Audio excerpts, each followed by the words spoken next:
Finally, the DLC is live. The product is available for sale. The merchandise is on the shelves. Scopper Gaban has arrived. Oda has unveiled the mystery man that talked to Crocus in that cover story a long time ago, and that in fact is Scopper Gaban. And it's funny too, because in the official colorings of that chapter, he has blonde hair, but then see later on the story in the Oda flashback, he has black hair. So I don't know if he has blonde hair now or gray hair, who knows? But doesn't matter because Scopper's here. Scopper is here in full force. And I want to tackle the past, the present, and the future. What this means now that Scopper Gaban is finally on the market. You can buy Scopper stocks, publicly traded company. And we start off with some gas about Scopper. Very similar to, let's say, Garp's gas, where Garp, when he was training to beat Don Chinjao, he annihilated 8 or 9 mountains. Well, we have here from Oimo, in the old Pirate King's crew, there were 2 others who were especially strong aside from Roger himself. Oh yes, is Usopp? I'm guessing it's Rayleigh and someone else. That's right. One time, Roger the captain needed to rest and heal, so he and this other fellow went to a hospital in the mountains. Unfortunately, he got surrounded by a bunch of enemy pirates. But this fellow went out on his own and took down hundreds of enemies with just 2 axes. By himself with 2 axes? But there's more. In the place where he fought, there was only the Ball mountainside left behind, with not a single tree standing. What? That seems excessive. And because of that, he gained the epithet of Mountain Eater. And apparently, according to Jinbei, this is a very well-known story, and if he knows about it, then it's probably a very well-known global story. So in a similar way to how, let's say, Oda had Germa 66 be a relatively well-known organization, but we didn't know about them until Zou, but the entire world knew about them, it's in the same vein here. After the first mate, Silver's Rayleigh, this man is known as the Pirate King Left Arm. The right hand of the Pirate King and the left hand of the Pirate King. That's who Scopper Gaban is. We continue. Usopp then later says this. What? Oimo responds, yes, he's here. He's been living in Elbaf for over 20 years. Really? A legendary figure who stood shoulder to shoulder with Roger and Rayleigh, the left arm of the Pirate King, Scopper Gaban. And that is all from the official Viz translation. Now, when I think about Scopper's lore in the past, his lore, again, it does harken back a little bit to that Garp situation where a mountain was deforested by Scopper while he was fighting against other pirate crews that are trying to assassinate Goldie Roger. And then you have Garp, who was training with Mountain. So they have mountain parallels there. And the interesting part here is that when I think about Roger's condition, I do wonder if it actually relates to Roger's sickness, and I wonder if the person that they went to meet was Crocus, which would parallel Scopper and Crocus having their meeting in that cover story, because one of the first folks that Crocus met in the Roger Pirates was Scopper. So that is possible, and it does show you how trustworthy Gaban is among the Roger Pirates. So much so that we do see in the Oden flashback, Roger denotes to both Gaban and Rayleigh being his 2 best men. And both of these men were very confident in dealing with Oden. Though in the anime version, we do see that happen with Gaban and Oden as they fight for a very long period of time, but in the manga version, we don't see that. And like many others of the Roger Pirates, they were big fans of Oden. So ultimately speaking, when it comes to the past, Scopper does have his lore, his glaze. Just how in the same vein, you have Rayleigh being called Mayo, the Dark King. Why he's called the Dark King, we don't know. And one day we will find out for sure. But the fact that Scopper is given also an epithet, a nickname, the Mountain Eater, and he's known as the left hand in itself is very good content for Scopper in the past. And because he has that scar on his face, he could be the man marked by flame. That scar was not present in the Oden flashback, so he got that afterwards. When afterwards, it's unclear, and why, again, also unclear. He could be the man marked by flame, guarding the last road poneglyph to find the One Piece treasure. It is very possible that this is Scopper's role in the story, in the grandiose thing in the future. But before we get to the future, let's get to the present. So now that Scopper is here, first of all, in the power scale order of things, what does this mean? Moving forward, I'm going to treat Scopper the same way I treat Rayleigh. The left hand of the Pirate King, right hand of the Pirate King, equal unless stated otherwise. Left Chancellor and you have your right Chancellor. The left hand is in a similar role position as the right hand. And that denotion is made very, very clear in the scanlation version. And there's even a contention about the correct translation of the Viz Media official version about whether or not it was translated appropriately. And for me, obviously, as someone who sees the Roger Pirates in many respects paralleling the current Straw Hat Pirates, I think it's very clear. Yeah, just how you have way back when in Wano Country. Okay, well, maybe not way back when, because maybe way is too strong of a word, but 2 arcs ago in Wano Country. Wano was a very long arc, but with that being said, 2 arcs ago in Wano Country, when Robin made her statement about the wings of the King of Pirates, or in the anime version, the 2 arms of the King of Pirates, you'd have Zoro and Sanji, both that said for a very long time, are in terms of power relatively equal. And Wano Country, I think, proved that in spades, because Wano Country maintained the same paradigm that Oda had established in the pre-time skip. Sanji always has, relatively speaking, he always has an easier time with the 3rd strongest dude than Zoro with the 2nd strongest dude, and then Monkey D. Luffy with the number 1 strongest dude. That's how it's always been, and Wano Country maintained frame quite easily. And another way of viewing the parallels of the hands of the King of Pirates, whether it be the former or future King of Pirates, you can view them as the King's sword and shield, in the same vein as the picture of Nika in the mural. The left hand, the shield, is Sanji. The right hand, the sword, is Zoro. And you can see how when Scopper has his epithet made for him, it's in the process of doing what? Of protecting his captain. Gaban has to go through massive Brazilian deforestation levels of activity just to protect his captain from assassin pirates. That is the introduction of Gaban's role and the crew. He is the defense. He is the shield. And then so you can argue that Rayleigh would have something, let's say, akin to the offense. And the idea of the sword and shield also, I think, relates to the current power schemes of Zoro and Sanji, where Sanji's Prima are more defensive focused, and then Zoro's Prima are more offensive focused. So all I have to say is that essentially I do view Scopper as the same level as Rayleigh. What exactly he's gonna have in terms of power, who knows? His first thing we've kind of seen of him is that he can actually sense the haki of Gunko and Shamrock, where apparently no one else can really sense that haki. So he may be someone that's very proficient in the observation. Whatever it's gonna be, ultimately, I see him again as Rayleigh.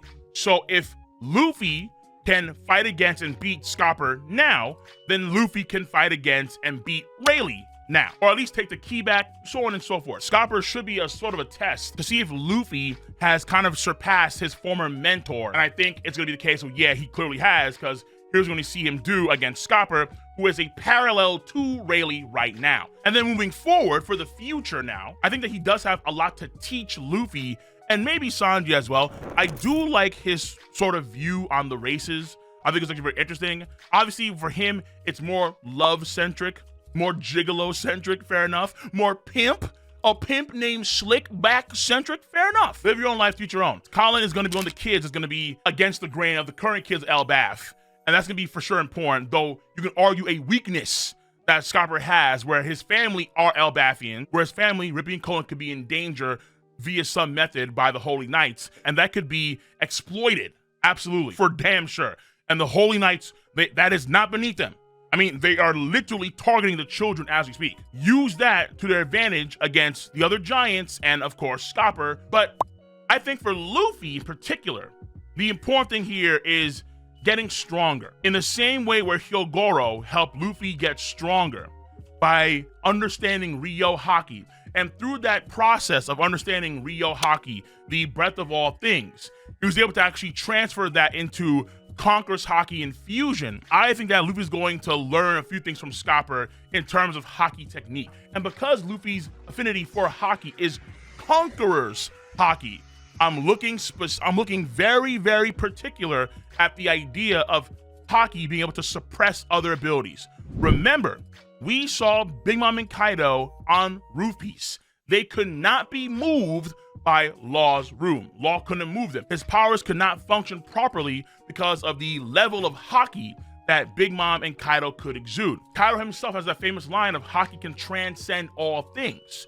And I believe that part of that transcendence is Haki's ability to literally negate other powers. I have done videos on the past about this, boom, over here, where we've dove into the idea of Haki canceling other powers out entirely. And as of late, the biggest examples of that have been Shanks and Joy Boy, who have paralleled Haki at this point in time. So the idea is that maybe Luffy can start to understand more about what he can do with this Haki, because his powers will grow as they grow. And he's going to be just insane when it comes to being able to tap into his own ability. But I don't know how someone like Scopper could really teach him how to dive into his own power like that, his own Nika madness. I'm not sure about that. But Haki, I think, is possible for sure. Particularly the idea of Haki transcending or Haki negating other abilities. So if Scopper can kind of help him, teach him in that methodology, whether, let's say, he can do it or not, isn't important.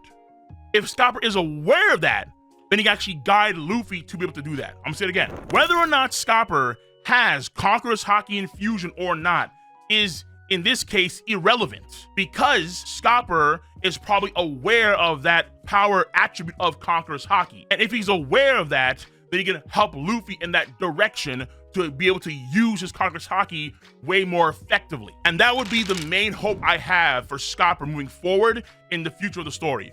Again, of course, if he is the man marked by flames, then he knows where the last royal poneglyph is. And it's probably somewhere on Elbaf. So it would mean that essentially Scopper is the gateway to the finale of the series. Because once we have the last royal poneglyph, we're going to Laugh Tale to get ourselves the treasure. And that may mean real soon then Final War. If Scopper is the guy, and let's say the theory that we had Laffy and Shiryu talk about when they were talking to Aokiji about this person on the black ship, the Black Pearl, and how there were these whirlpools around the area, and so they couldn't get to it, and that person could be a government agent that has the last poneglyph. If that's all fake, if that was all just some sort of play, some sort of ruse to confuse people about the location of the last poneglyph, or let's say it was just hearsay that kind of spread across the entire world, who knows? That could all be fake, and in reality, it's just with Scopper. That is possible, and it's on Elbaf. So if that's the case, then we are literally right around the corner from the Final War. After the Final War, or from there, we get to Laugh Tale, and we have the battle for the One Piece treasure. So this is where it could happen. Now, will it actually happen on Elbaf? I'm not too sure.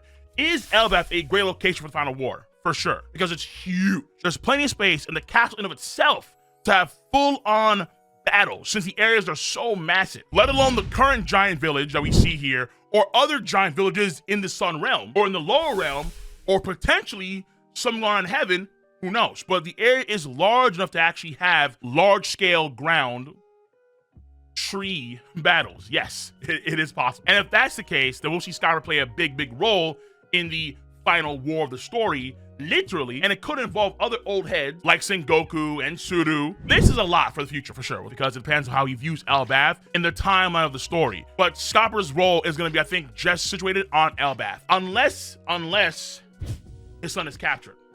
If Colin gets captured,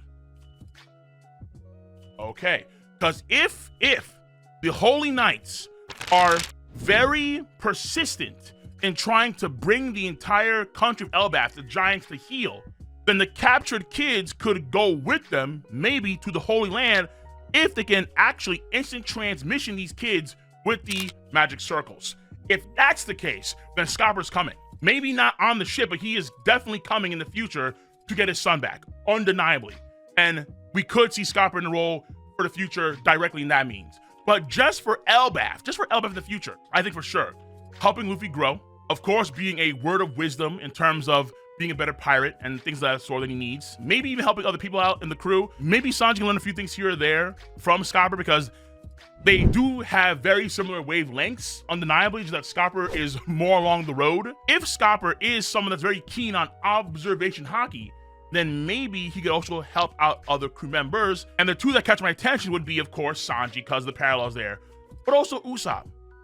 Usopp, I think, needs gains. He needs, no, not, let me be honest here. Usopp will get gains, a lot of damn good gains. Maybe the reason why Scopper knew that the key was hidden behind the throne room is not because he knew in advance, but let's say because he could actually see through the wall.